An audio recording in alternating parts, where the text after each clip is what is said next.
तो किसी मित्र ने कहा कि गो विद फ्लो, जो लाओ त्सु ने जो बोला, जो ताओइज़म या डाओइज़म में कहा जाता है, जो ताओ ते चिंग उन्होंने मतलब उनकी शिक्षाओं पे आधारित जो लिखा गया, शायद उन्होंने नहीं लिखा पर जिसने भी लिखा, तो वो कह रहे हैं कि गो विथ फ्लो और एफर्ट मत करो। उसके बारे में आप कुछ बताइए। तो लाओ त्सु 6th सेंचुरी BC के हैं, यानी कि अगर बुद्ध को हम 2500 साल पहले का मानते हैं तो वो 100 साल उससे पहले के, हालांकि बुद्ध का अब 2600 साल होने वाले हैं, तो उनका 2700 साल मान सकते हैं। तब के हैं, यानी 6th सेंचुरी BC के। और जब यहाँ से बुद्ध धर्म चाइना में गया तो आपको पता होगा कि पूरा चाइना बुद्धिस्ट हो गया था। जो महायाना की जो ब्रांच आती है वो चाइना से आती है, जो कोरियन चान है या जैपनीज जेन है, वो सब वहाँ से निकला हुआ है। हो सकता है कोरिया में पहले गया हो, पर मतलब ये एक ही स्कूल के हैं सारे, चान, महायाना, जेन। वज्रयाना थोड़ा सा अलग है, क्योंकि जो तिब्बत में गया तो वो उसमें बहुत सारे और इन्फ्लुएंसेस आ गए, ख़ास तौर पे जो तंत्र का इन्फ्लुएंस है। तो उसका कारण ये था कि ताओइज़म और बुद्धिज़्म की बहुत सारी चीज़ें मिलती हैं। तो मैं कुछ सुन रहा था इस पे, थोड़ा देखने के लिए। वैसे मैंने ताओ ते चिंग बहुत पहले पढ़ी है, लेकिन वो शायद ऊपर ऊपर से निकल गई है, बहुत पहले की बात है, 90s में मैंने शायद पढ़ी। तो वो समझ में तभी आती है जब आप ध्यान करें, नहीं तो फिर जो इस तरह के कैची वर्ड है ना, जो कि गो विद द फ्लो, या एक और है फ्लोट डू नॉट स्विम, तो पहले उसकी थोड़ी सी चर्चा कर लेते हैं। फ्लोट डू नॉट स्विम मतलब कि पानी बह रहा है और आपको कुछ उसकी ज़रूरत नहीं है हाथ पांव मारने की, आप बस उसमें जाइए और उसके साथ बह लीजिए। मतलब छोटी नदी है कोई। या एक बार ना मैं वहाँ गया, गोकर्ण। गोकर्ण एक बीच है, मतलब गोकर्ण उसको कहा जाता है ना, कि गोकर्ण बीच की बात नहीं कर रहा मैं, उससे आगे 4-5 बीच हैं, कुडली बीच, ओम बीच, पैराडाइज बीच। तो ख़ास तौर पे ओम बीच, अब पता नहीं ये बीच सब आसपास हैं, लेकिन ओम बीच पे कभी कभी बहुत ऊंची लहरें आती हैं। शुरू शुरू में तो उनको देख कर डर लग रहा था, पर जब 5-7-8-10 दिन हो गए, देखा कैसे लोग उनके साथ जा रहे हैं, फ्लोट कर रहे हैं, तो फिर मैंने भी करना शुरू किया। पहले तो वो सीखा कि उसके जो जो ऊंची लहर आती है ना, उसके नीचे से कैसे जाना है, क्योंकि फ्लोट तभी करेंगे जब थोड़ा सा पीछे जाएंगे, उनके साथ आएंगे। अब सपोज किसी को स्विमिंग नहीं आती, जैसे मैं एक बार ऑरोविल बीच पे, उनका बीच है वहाँ, स्विमिंग कर रहा था। तो क्या होता है, अगर आपने देखा होगा समंदर तो ठीक ही है, नहीं देखा तो होता क्या है कि अभी तो एकदम सूखा है इधर, कोई पानी नहीं है यहाँ पे, और अचानक लहर आई तो एकदम से उस गहरा हो जाता है, मतलब काफ़ी पानी आ जाता है। तो एक लड़का उधर था, मतलब नहा रहा था, स्विमिंग उसको आती नहीं थी, अचानक पानी आया तो वह ऐसे करने लगा, उधर चला गया। खैर वहाँ गार्ड्स होते हैं तो उधर गया, लेकिन उसका एक दोस्त वो उधर हाथ पांव मार के जा रहा है। तो मेरे को लग गया इसको भी स्विमिंग तो आती नहीं है। मैंने उसको पकड़ा उसका हाथ, मैंने कहा तेरे को स्विमिंग आती है? कि नहीं मेरे को स्विमिंग नहीं आती, पर मेरा दोस्त डूब रहा है। तो मैंने कहा दोस्त के साथ मतलब तेरे को भी डूबना है क्या? यार, तो फ्लोट कौन करेगा? जो एक्सपर्ट स्विमर होगा। अगर थोड़ी बहुत भी स्विमिंग आती है तो आप नहीं कर सकते उन लहरों के साथ, बिल्कुल लहर नीचे दबा देती कई बार, तो वो आपको पता होना चाहिए। ये आप सीधे गंगा में फ्लोट करने लग गए, आपको इतनी स्विमिंग आती नहीं है, तो क्या होगा? नहीं हो सकता। अगर स्विमिंग आती ही नहीं है तब तो आप फ्लोट कर ही नहीं सकते। तो फ्लोट किसके लिए है? जो एक्सपर्ट है, जिसने सारा सीखा हुआ है। तो इसलिए ताओइज्म में क्या है, वो कहते हैं ह्यूमिलिटी होनी चाहिए, आप स्किल्स सीखिए।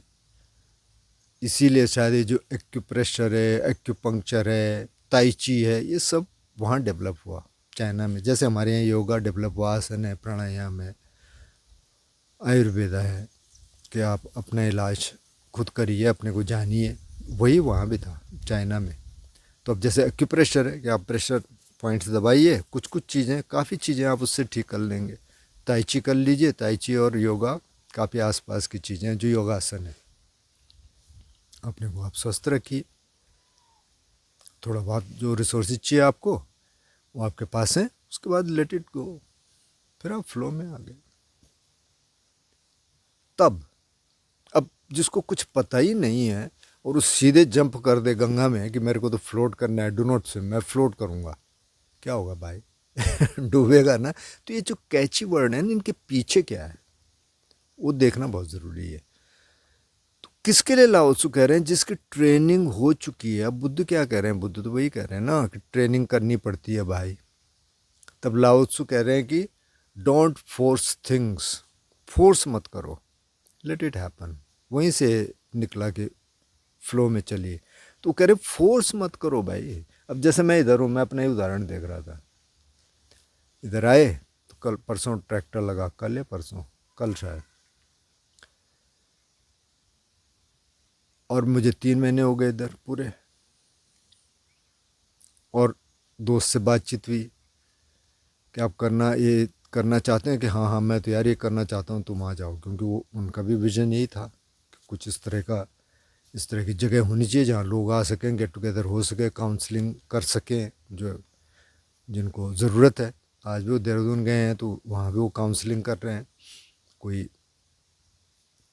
मित्र हैं कहीं विदेश से, उनका लड़का जो है ड्रग्स में आ गया और वो साइकियाट्रिस्ट के पास जाना नहीं चाहता, क्योंकि वो कहता है कि ये मेरी प्रॉब्लम को नहीं समझ सकते क्योंकि ये यहाँ से गुजरे ही नहीं है।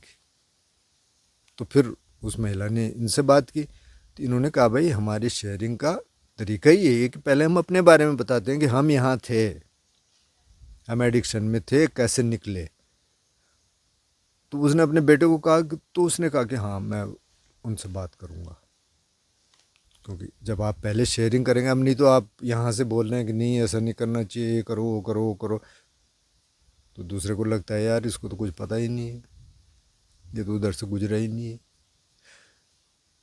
तो अगर मैं इनसे कहता कि यार तू ट्रैक्टर तो चला दे, देख तो लें कहाँ है तेरी लैंड। और उन्होंने एक दो बार मेरे से पूछा भी कि यार किसी और को बोल दें, क्योंकि उनका एक व्यक्ति है जिनसे वो हमेशा चलवाते हैं। मैंने कहा नहीं यार कोई बात नहीं। वो कह रहा था कि बारिश होने दो। अब हालांकि उसने टिलर नहीं चलाया, होलर चलाया। तो मैं सोच रहा था इसके लिए बारिश की क्या ज़रूरत है? झाड़ियाँ काटने के लिए तो पहले भी चला सकता था। खैर, तो अगर आप फोर्स करेंगे तो हो सकता है चीज़ें ना हो। तो कह रहे हैं इजी वे में चलने दीजिए। कई बार आप फोर्स कर ही नहीं सकते। अब नेचर के अगेंस्ट क्या करेंगे? कहीं अर्थक्वेक आ गया, कहीं फ्लड आ गया, बहुत ज़्यादा विंड आ गई, क्या करेंगे? फोर्स कर ही नहीं सकते। वो तो आपको फ्लो में चलना पड़ेगा। वहाँ के लिए कह रहे हैं, बुद्ध भी वही कह रहे हैं। बुद्ध कह रहे हैं लाइफ को एकदम सिंपल बना दो, लेकिन ध्यान के साथ, अवेयरनेस के साथ। तो इसलिए शायद बुद्धिज़्म इतना पॉपुलर हो गया क्योंकि आउटलाइन तो वहाँ पहले से थी। ताओइज्म में कह ही रहे थे सिंप्लिसिटी, और बुद्ध ने दे दिया ध्यान। बुद्ध का कंट्रीब्यूशन क्या है कि उन्होंने सिस्टमेटिक ध्यान दिया है। ये बुद्ध का मैं सबसे बड़ा कंट्रीब्यूशन मानता हूँ, क्योंकि उन्होंने बताया कि कैसे जीना है, सिंपली ऐसे जीना है, और माइंडफुल रहो, देखते रहो अंदर क्या आ रहा है, देखते रहो अंदर क्या आ रहा है। दूसरा लाओ त्सु कह रहे हैं कि डोंट कंट्रोल, कंट्रोल मत करिए, ज़बरदस्ती मत करिए, न तो अपने को न दूसरे को। तो बुद्ध यही कह रहे हैं कि भाई ए पस्सी को आने दो भाई, आओ और देखो। और ज़बरदस्ती तो किसी के पास जाना ही नहीं, बोलना ही नहीं है कि आ जा भाई तेरे को ध्यान सिखाना है, कुछ मतलब ही नहीं है भाई। आप अपना काम करो, और ज़बरदस्ती भी नहीं होता।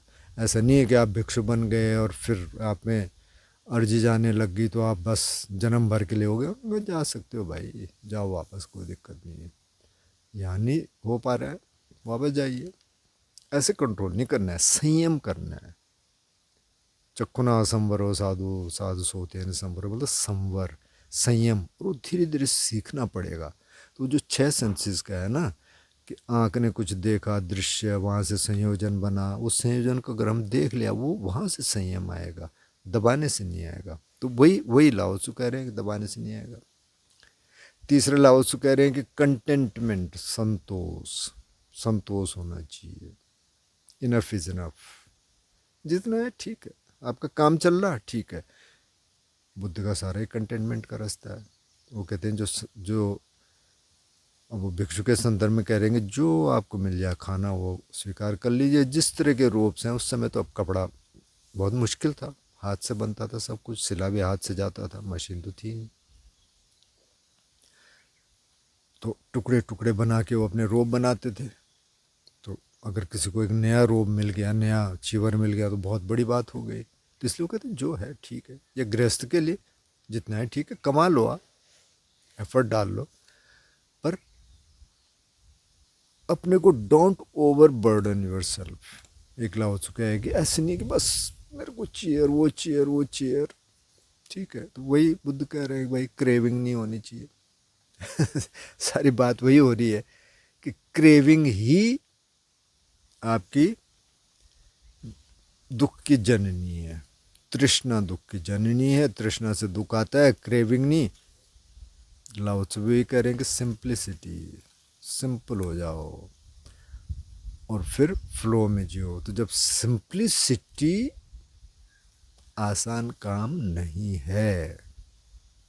लोग सोचते हैं कि हाँ सिंप्लिसिटी बहुत आसान है, क्या है मतलब थोड़ा कम रिसोर्सेज होने चाहिए, कपड़े थोड़ा वैसे पहन लो ठीक ठाक जितने हैं, मतलब ऐसे नहीं, और सिंपल रह लो। सिंप्लिसिटी सबसे ज़्यादा मुश्किल काम सिंप्लिसिटी है। क्योंकि सिंप्लिसिटी कहाँ से आएगी? कपड़े और मकान और उससे मतलब नहीं है, मतलब यहाँ से, दिमाग से सिंप्लिसिटी, कि दिमाग में क्या भरा हुआ है, दिमाग क्या चाह रहा है। वगैरह दिखने को तो आप ऐसे हैं बिल्कुल सिंपल, अच्छा ठीक है, और दिमाग में चल रहा है कि यार मेरे पास भी ये होता, मेरे पास भी होता। ये कई मेल आया था मेरा बहुत पहले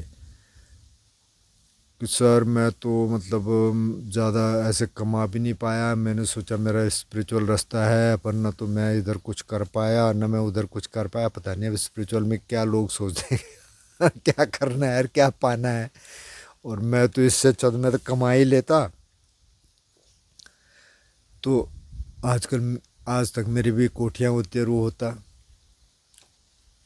तो अब ये न इधर के रहे न उधर के रहे, तो दिमाग में चल रहा है ना।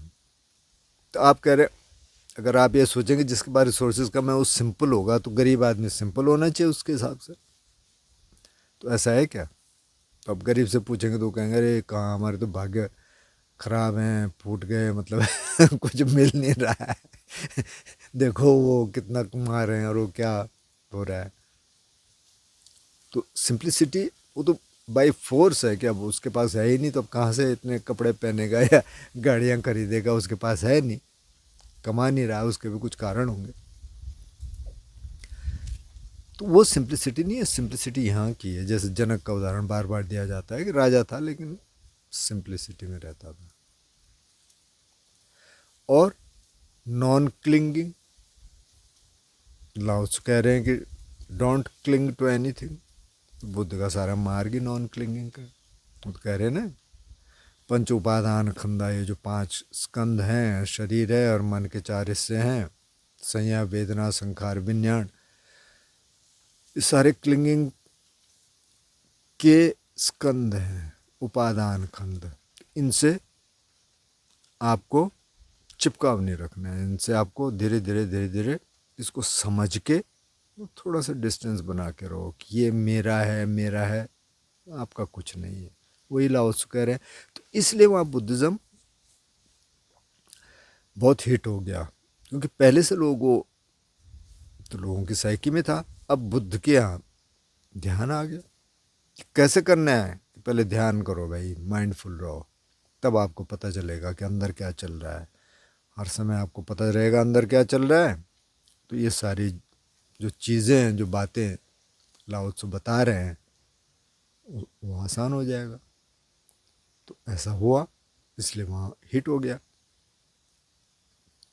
तो जब उसको मैं बुद्ध से कंपेयर कर रहा था, लाओ त्सु को, तो बहुत सारी चीज़ें मिलती हैं। और ये जो नोशन है जिस पे हमने बात की थी कि फ्लोट डू नॉट स्विम, कि बस फ्लो करो, वो तब आता है जबकि एकदम एक्सपर्ट है। जैसे मैं म्यूज़िक का एक एग्जांपल देता हूँ आपको। मैं कहीं म्यूज़िक सिखा रहा था, संगीत। तो गाने वाले लोग थे, मतलब ठीक ठाक गाते थे। 2-4 बच्चों को क्लासिकल भी आता था, थोड़ा बहुत उन्होंने सीखा था।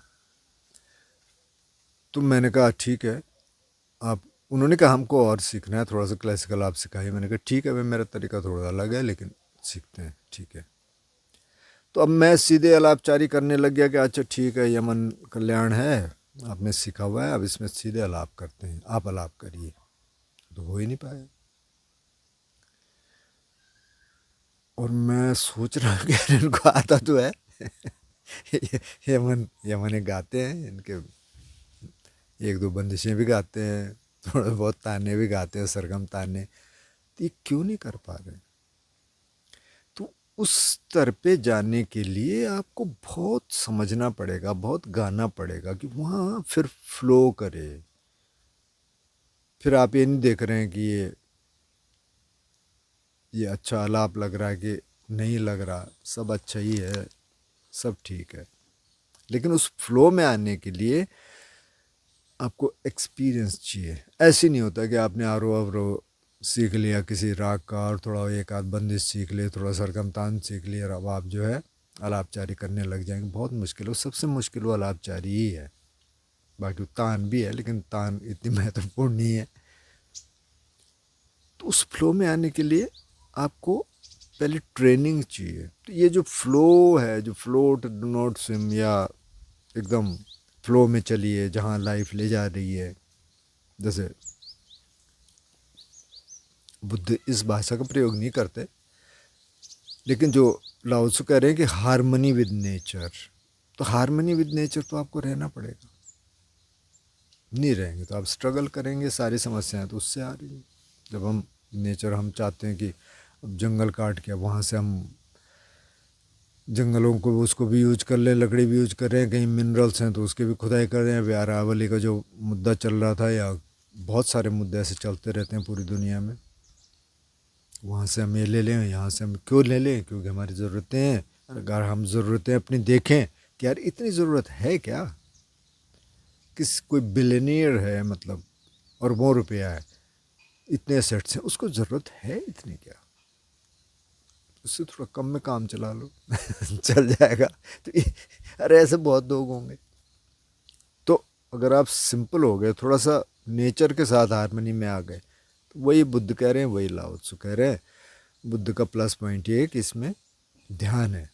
जैसे अभी मैं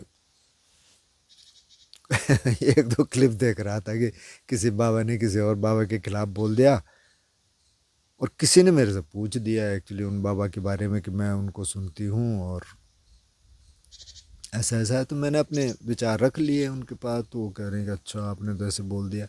अच्छा, फिर मैंने देखा यूट्यूब पे कि किसी ने बोला, और उसमें तो बड़ी कंट्रोवर्सी हो रही है तो अब बोलेंगे भाई, बोलने वाले तो, जिसने बोलना होगा तो बोलेगा।